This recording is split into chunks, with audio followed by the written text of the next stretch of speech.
So who has the most pressure on them? Is it people in the front office, people on the ice? Who do you see as facing the most pressure to have success in the playoffs? Yeah, for me, that would be a management thing. Yeah. And I can't tell Kyle you specifically? I can't tell you definitively that I believe that if the Leafs do not advance, that this would cost Sheldon or Kyle their jobs. I'm not there, and I don't even think they're there.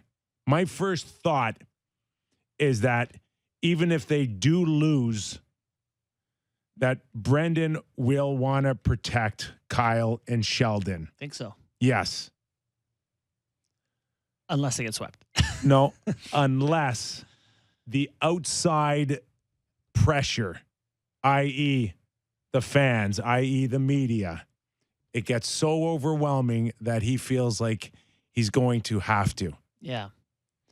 Well, I think, too, Shanahan, and this speaks to your point, made his choice with Kyle over Lou, and that divided the fan base. Either way he did it, it was going to divide the fan base. And so there must be some loyalty to that decision, right? To see it through and have success with it and ultimately be vindicated. You're not guaranteed to be vindicated, but it does buy Kyle a little bit more grace. The easy answer here, boys, is Jack Campbell, if you're talking about players. Because not only pressure on the most important position, arguably, in playoff hockey, but the personal pressure of a contract. Like, you think about... And no backup, no safety net. No guy that they're going to throw in there. Like, even if he has a couple bad games in the first two games, they're not going, game 3, Shalgren. Like, he's the guy, right? So the personal pressure of the lack of contract and heading in and basically having it all to play for, plus being the most important position on the most popular hockey team on earth in their biggest playoff series ever. Insane to have this conversation and mention 3 names that aren't Marner and Matthews after last year. I don't see overwhelming pressure on the players. Marner and Matthews, 1 goal in 7 games against the Canadians. But what does it mean ultimately? Like enough legacy, enough where you erase a 100-point season and a 60-goal season, and they're crap, and we got to get rid of them. Kind of pressure?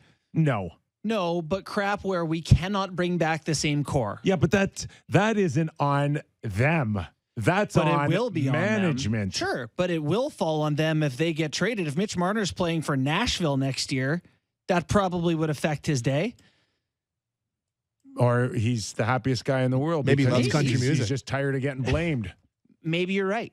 Right? Yeah. So I'm just saying that these guys have proven that they're great players. Yes. And you're right. Nothing should change between now and even a first-round loss. They will stay great players. No doubt. And maybe a move to Nashville for Mitch will be welcomed after 6 or 7 years of feeling underappreciated or overshadowed or, kicked in the teeth by a fan base who from day one said I was overpaid, which he just shoved it right down their throats all season long.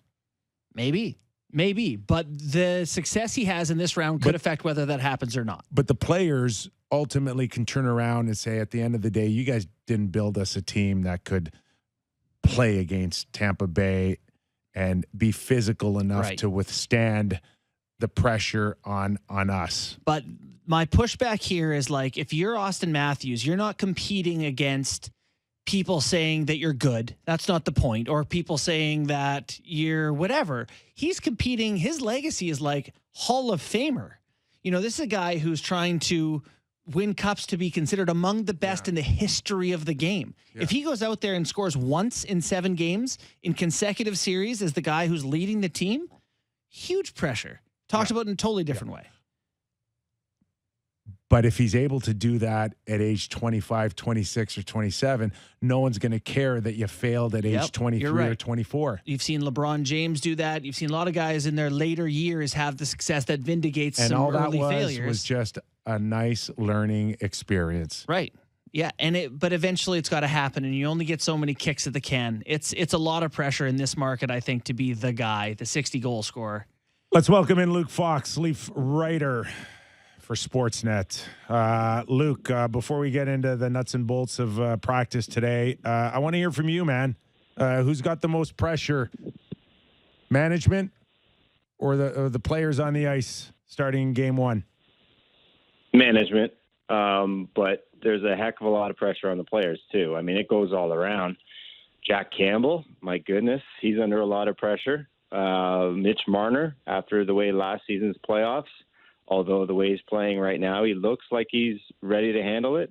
But if I have to choose between the two, I got to say management, because Kyle Dubas basically has had chances to reimagine how this roster looks, and he's doubled down and he's tripled down and he's stayed with his core, even when the pandemic kind of threw his payroll out of whack, and it made it more difficult to pinch pennies on the fringes of the roster and basically eliminate a pretty nice middle class of forwards. Like, you think of the guys that he's decided to part with in Connor Brown and Kasperi Kapanen and Johnson, and continually had to kind of, tighten the wallet and dig and take flyers on guys like Andre Kasha, who knows if he's going to be ready.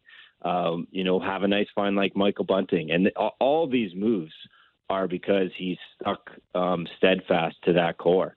And if it doesn't work again, like, we're talking about another first-round exit, and that's no easy opponent. I think the pressure comes right from the top this time.